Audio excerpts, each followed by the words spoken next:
जय माता दी। शास्त्रों में कहा गया है कि कलयुग में चंडी तथा भैरव आराधना त्वरित फल प्रदायक है। नवरात्रि में दुर्गा सप्तशती का पाठ करने का विधान है। इस पाठ के चमत्कारिक परिणाम मिलते हैं। ये नवरात्रि में तो जरूर सभी को पढ़ना या सुनना चाहिए। देवी महात्म्य। पाठ को 3 भागों में विभाजित किया गया है। प्रथमा प्रथम, मध्यमा मध्यम, उत्तरा अंतिम। पहला अध्याय महाकाली की महिमा का वर्णन करता है। दूसरा, तीसरा और चौथा अध्याय महालक्ष्मी की महिमा करता है और 5वें से 13वें तक अंतिम 9 अध्याय महासरस्वती की महिमा करते हैं। पहला अध्याय महाकाली की महिमा का वर्णन करता है। दूसरा, तीसरा और चौथा अध्याय महालक्ष्मी की महिमा करता है और 5वें से 13वें तक अंतिम 9 अध्याय महासरस्वती की महिमा करते हैं। महर्षि ऋषि का राजा सुरथ और समाधि को देवी की महिमा बताना। महर्षि मार्कंडेय बोले, सूर्य के पुत्र सावर्णी की उत्पत्ति की कथा विस्तार पूर्वक कहता हूँ, सुनो। सावर्णी महामाया की कृपा से जिस प्रकार मनवंतर के स्वामी हुए, उसका भी हाल सुनो। पहले स्वारोचिष नामक राज्य था। वह प्रजा को अपने पुत्र के समान मानते थे, तो भी कोलाविध्वंशी राजा उनके शत्रु बन गए। दुष्टों को दंड देने वाले राजा सुरथ की उनके साथ लड़ाई हुई। कोलाविध्वंसियों के संख्या में कम होने पर भी राजा सुरथ युद्ध में उनसे हार गए। तब वह अपने नगर में आ गए। केवल अपने देश का राज्य ही उनके पास रह गया और वह उसी देश के राजा होकर राज्य करने लगे, किंतु उनके शत्रुओं ने उन पर वहां आक्रमण किया। राजा को बलहीन देखकर उसके दुष्ट मंत्रियों ने राजा की सेना और खजाना अपने अधिकार में कर लिया। राजा सुरथ अपने राज्याधिकार को हार कर शिकार खेलने के बहाने घोड़े पर सवार होकर वहां से एक भयंकर वन की ओर चल गए। उस वन में उन्होंने महर्षि मेधा का आश्रम देखा। वहां मेधा महर्षि अपने शिष्यों तथा मुनियों से सुशोभित बैठे हुए थे और वहां कितने ही हिंसक जीव परम शांति भाव से रहते थे। राजा सुरथ ने महर्षि मेधा को प्रणाम किया और महर्षि ने भी उनका उचित सत्कार किया। राजा सुरथ महर्षि के आश्रम में कुछ समय तक ठहरे। अपने नगर की ममता के आकर्षण से राजा अपने मन में सोचने लगे, पूर्व काल में पूर्वजों ने जिस नगर का पालन किया था वह आज मेरे हाथ से निकल गया। मेरे दुष्ट एवं दुरात्मा मंत्री मेरे नगर की अब धर्म से रक्षा कर रहे होंगे या नहीं। मेरा प्रधान हाथी, जो कि सदा मद की वर्षा करने वाला और शूरवीर था, मेरे वैरियों के वश में होकर न जाने क्या दुख भोग रहा होगा। मेरे आज्ञाकारी नौकर, जो मेरी कृपा से धन और भोजन पाने से सदैव सुखी रहते थे और मेरे पीछे पीछे चलते थे, वह अब निश्चय ही दुष्ट राजाओं का अनुसरण करते होंगे तथा मेरे दुष्ट एवं दुरात्मा मंत्रियों द्वारा व्यर्थ ही धन को व्यय करने से संचित किया हुआ मेरा खजाना एक दिन अवश्य खाली हो जाएगा। इस प्रकार की बहुत सी बातें सोचता हुआ राजा निरंतर दुखी रहने लगा। एक दिन राजा सुरथ ने महर्षि मेधा के आश्रम के निकट एक वैश्य को देखा। राजा ने उससे पूछा, भाई तुम कौन हो? यहाँ तुम्हारे आने का क्या कारण है और तुम मुझे शोकग्रस्त अंधने से दिखाई देते हो, इसका क्या कारण है? राजा के यह नम्र वचन सुन वैश्य ने महाराज सुरथ को प्रणाम करके कहा। वैश्य बोला, राजन, मेरा नाम समाधि है। मैं धनियों के कुल में उत्पन्न एक वैश्य हूँ।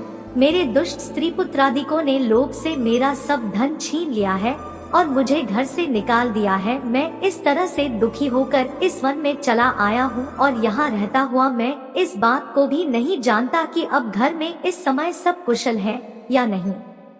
यहाँ मैं अपने परिवार का आचरण संबंधी कोई समाचार भी नहीं पा सकता कि वह घर में इस समय कुशल पूर्वक है या नहीं। मैं अपने पुत्रों के संबंध में यह भी नहीं जानता कि वह सदाचारी है या दुराचार में फंसे हुए हैं।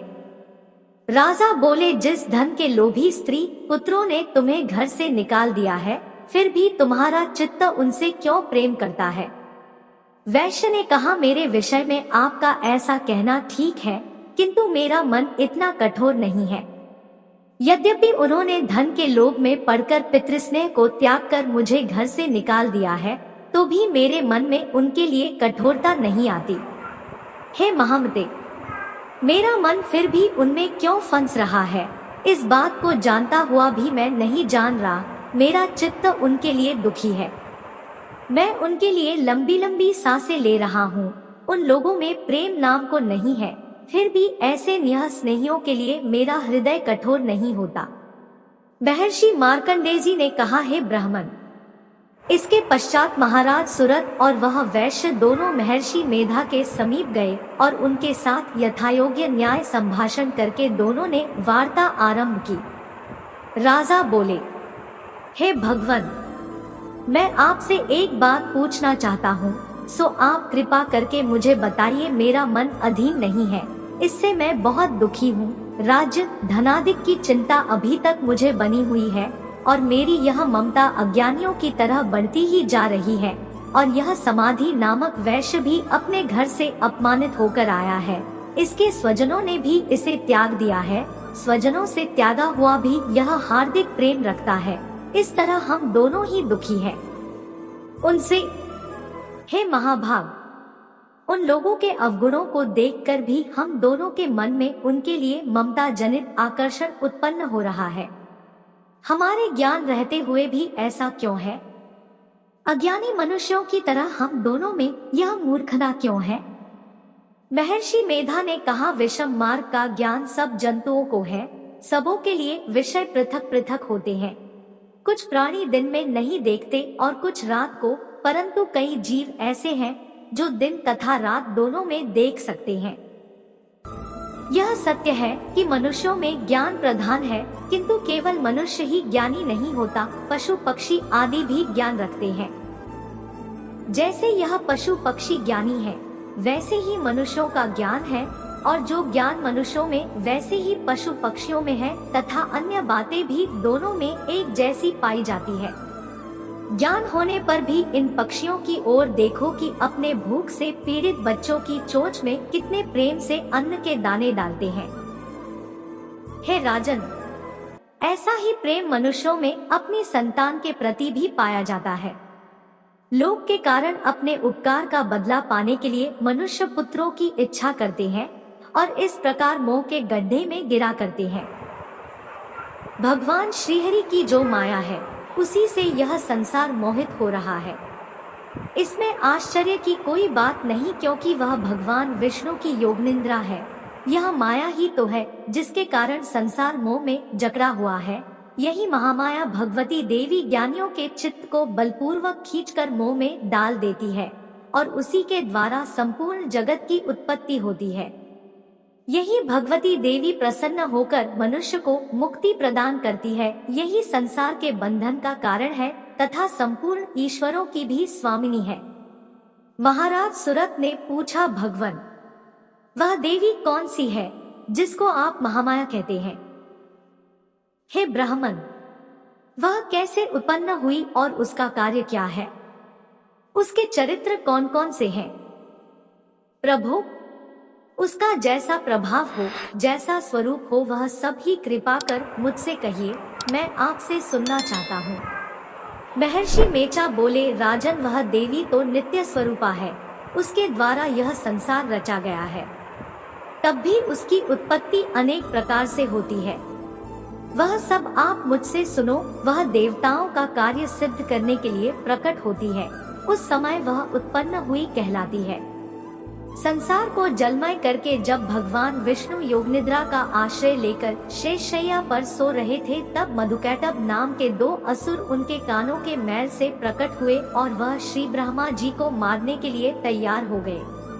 श्री ब्रह्मा जी ने जब उन दोनों को अपनी ओर आते देखा और यह भी देखा कि भगवान विष्णु योगनिद्रा का आश्रय लेकर सो रहे हैं, तो वह उस समय श्री भगवान को जगाने के लिए उनके नेत्रों में निवास करने वाली योगनिद्रा की स्तुति करने लगे। श्री ब्रह्मा जी ने कहा, हे देवी, तुम ही स्वाहा, तुम ही स्वधा और तुम ही वशटकार हो। स्वर भी तुम्हारा ही स्वरूप है, जीवन देने वाली सुधा हो।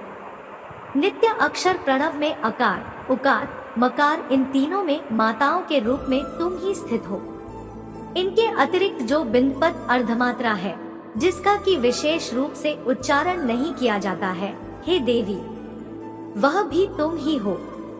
हे देवी संध्या, सावित्री तथा परमजननी तुम ही हो। तुम इस विश्व को धारण करने वाली हो। तुमने ही इस जगत की रचना की है और तुम ही इस जगत का पालन करने वाली हो। तुम ही कल्प के अंत में सबको भक्षण करने वाली हो। हे देवी, जगत की उत्पत्ति के समय तुम सृष्टि रूपा होती हो, पालन काल में स्थित रूपा हो और कल्प के अंत में संहार रूप धारण कर लेती हो। तुम ही महाविद्या, महामाया, महामेधा, महारात्रि और मोहरात्रि हो। श्री ईश्वरी और बोध स्वरूपा बुद्धि भी तुम ही हो। लज्जा, पुष्टि, तुष्टि, शांति और क्षमा भी तुम ही हो। तुम खड्ग धारिणी, शूल धारिणी, घोरूपा तथा गदा, चक्र, शंख और धनुष को धारण करने वाली हो। बाण, भुशुंडी और परिघ यह भी तुम्हारे ही अस्त्र हैं। तुम सौम्य और सौम्यतर हो। यही नहीं बल्कि जितनी भी सौम्य तथा सुंदर वस्तुएं इस संसार में हैं, उन सब से बढ़कर सुंदर तुम हो। पर और अपर सबसे पर रहने वाली सुंदर तुम ही हो। हे सर्वस्वरूपे देवी, जो भी सहसत पदार्थ है और उनमें जो शक्ति है वह तुम ही हो। ऐसी अवस्था में भला तुम्हारी स्तुति कौन कर सकता है।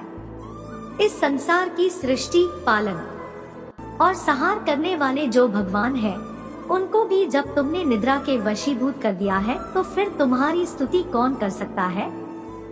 मुझे, भगवान विष्णु तथा भगवान शंकर को शरीर धारण कराने वाली तुम ही हो। तुम्हारी स्तुति करने की शक्ति किसमें में है।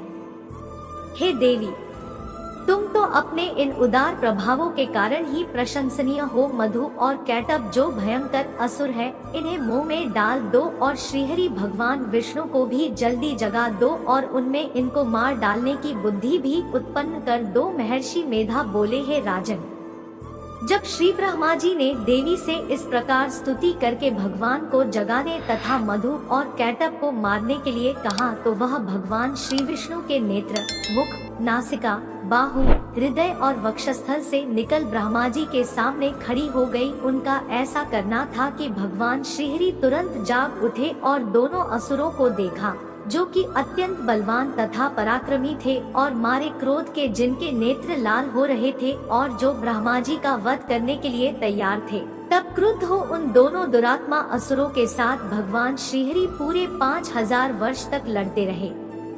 एक तो वह अत्यंत बलवान तथा पराक्रमी थे, दूसरे महामाया ने भी उन्हें मोह में डाल रखा था। आता वह श्री भगवान से कहने लगे, हम दोनों तुम्हारी वीरता से अत्यंत प्रसन्न हैं, तुम हमसे कोई वर मांगो। भगवान ने कहा, यदि तुम मुझ पर प्रसन्न हो तो अब तुम मेरे हाथों से मर जाओ। बस इतना सा ही वर मैं तुमसे मांगता हूँ, यहाँ दूसरे घर से क्या प्रयोजन है। महर्षि मेधा बोले, इस तरह से जब वह धोखे में आ गए और अपने चारों ओर जल ही जल देखा तो भगवान श्रीहरि से कहने लगे, जहाँ पर जल न हो, सूखी जमीन हो, उसी जगह हमारा वध कीजिए। महर्षि मेधा कहते हैं, तथास्तु कहकर भगवान श्रीहरि ने उन दोनों को अपनी जांघ पर लिटाकर उन दोनों के सिर काट डाले। इस तरह से यह देवी श्री ब्रह्मा जी के स्तुति करने पर प्रकट हुई थी। अब तुमसे उनके प्रभाव का वर्णन करता हूँ, सो सुनो। श्री मार्कंडेय पुराणे सावर्णिके के मन्वंतरे देवी महात्म्ये मधुकैट भवथो नाम प्रथमोध्याय संपूर्ण। जानकारी अच्छी लगी हो तो वीडियो को लाइक और चैनल को सब्सक्राइब जरूर करें।